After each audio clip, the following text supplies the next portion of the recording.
CBI किसी के दबाव पर काम कर रही है। ये किस तरह ऐसा कर रहे हैं हमको पता नहीं है। हो सकता है आजकल पैसा का ज़माना है।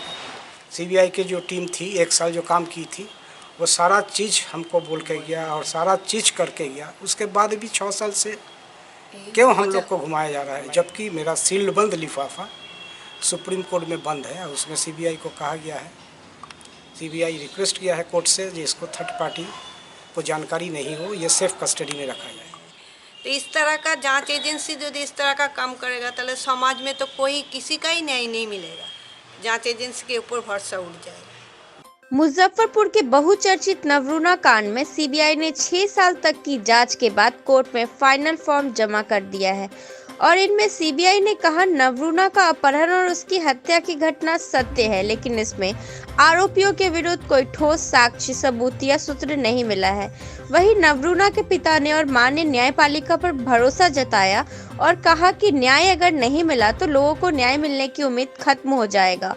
सीबीआई की टीम अब तक दबाव में काम कर रही है। बता दें कि वर्ष 2012 को नगर थाना क्षेत्र के जवाहरलाल रोड स्थित घर से अपहरण कर हत्या के मामले प्रकाश में आया था और मामले में पुलिस के बाद सीआईडी को जांच सौंपी गई, लेकिन मामले में 2014 को बिहार की सरकार ने सीबीआई को जांच सौंपी थी और सीबीआई मामले की जांच में जुटी और अब 6 साल की जांच के ही बाद अब तारीख पर तारीख के बाद फाइनल रिपोर्ट सौंपी थी। अब तक मामले में 10 लोगों को जेल भेजा गया था, लेकिन उनके विरुद्ध भी किसी तरह का कोई साक्ष्य नहीं मिलने की बात फाइनल फॉर्म में कही है।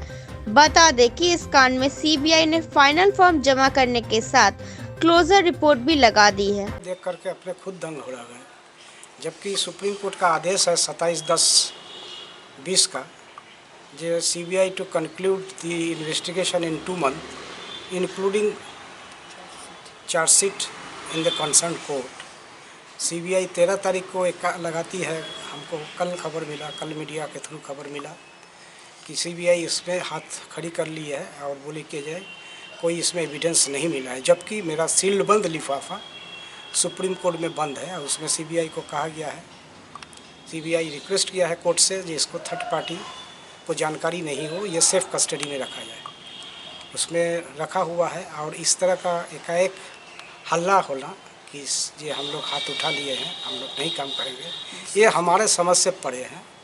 काहे कि शुरू दिन से तब पिटीशन आप क्यों देते हैं कि ये ब्यूरोक्रेटिक माफिया नेक्सस 4 पुलिस वाले का नार्को ब्रेन मैपिंग क्यों होती है, जिसमें एक पुलिस वाले कहते हैं कि ये the malpractices of our senior officer since Navruna's case. तब क्यों ये सब बोला जाता है, क्यों नार्को और ब्रेन मैपिंग किया जाता है जब आपका कुछ आता ही नहीं है।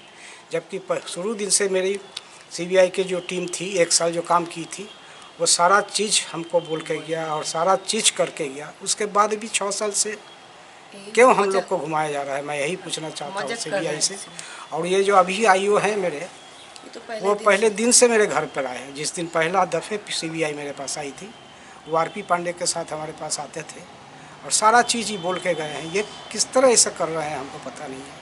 हो सकता है आजकल पैसा का ज़माना है, लोग अपना ज़मीर खो दिया है, हो सकता है हर आदमी ज़मीर खो दिया है अभी। और ये जांच एजेंसी किसी का दबाव में आकर के काम कर रही है, कहे कि कौवा का मांस कौवा नहीं खाती है, पुलिस का काम है। हम तो 100% ब्यूरोक्रेटिक माफिया नेक्सस बोला जा रहा है। अब ब्यूरोक्रेटिक समय बोलेगा कौन ब्यूरोक्रेट्स हैं और कौन माफिया हैं, हम क्या बोल सकते हैं। सवाल भी उठाए जा रहे हैं। नहीं, हम किसी के जांच पर सवाल नहीं उठाते, कहे कि हमारा इतना कॉन्फिडेंस है कि हम जितना सीबीआई को मदद किया शायद ही कोई करेगा। अगर सीबीआई नहीं करती है वो तो सीबीआई की बदमाशी है, लेकिन वो भी हम नहीं कहेंगे सीबीआई का बदमाशी नहीं है। जो काम करता है वो भी तो ऊपर वाले के दबाव में ही ना करते हैं। जब आईपीएस इसमें इन्वॉल्व है, उनका भी ऑफिसर आईपीएस से ना है, तो आईपीएस का दबाव में वो काम कर रहे हैं। वो तो अपना हायर अथॉरिटी का अकाउंटेबिलिटी ना देखेंगे, वो तो मेरा अकाउंटेबिलिटी नहीं देखेंगे। यही चीज़ हो रहा है, पुलिस से में भी यही हुआ है, इन लोग से भी यही हुआ है। आगे क्या स्टैंड होगा? आगे स्टैंड होगा, देखते हैं कौन जीतता है, ब्यूरोक्रेसी जीतता है या न्यायपालिका जीतता है, यही देखना है हमको और कुछ नहीं है। न्यायपालिका कर रही है या आप कुछ सीबीआई से छुपा रहे हैं? हम कुछ कोई चीज़ नहीं छुपाया, हम तो पिन टू पॉइंट सीबीआई को बोले हैं। मेरा पहला दिन से जो फ़ोन मेरी बेटी के बेहोश करके ले गया था, वो जो 5 बजे से पौने 5 साढ़े 4 बजे फ़ोन आई थी उसको भी हम सीबीआई को दिए हैं। और लास्ट तक जब नीतीश कुमार 18/9/13 को जब सीबीआई जांच के लिए अनुमोदन दिए थे, उस समय 22/9/13 को भी जहां से फ़ोन आया था मेरी बेटी का, वो भी मैं दिया हूँ सीबीआई को। उसके बाद 16 से फिर दूसरे जगह से आने लगा बेटी का फ़ोन, वो भी मैं सीबीआई को दिया, 19 तक आया है। सीबीआई के पूरे जांच को लेकर क्या आपका?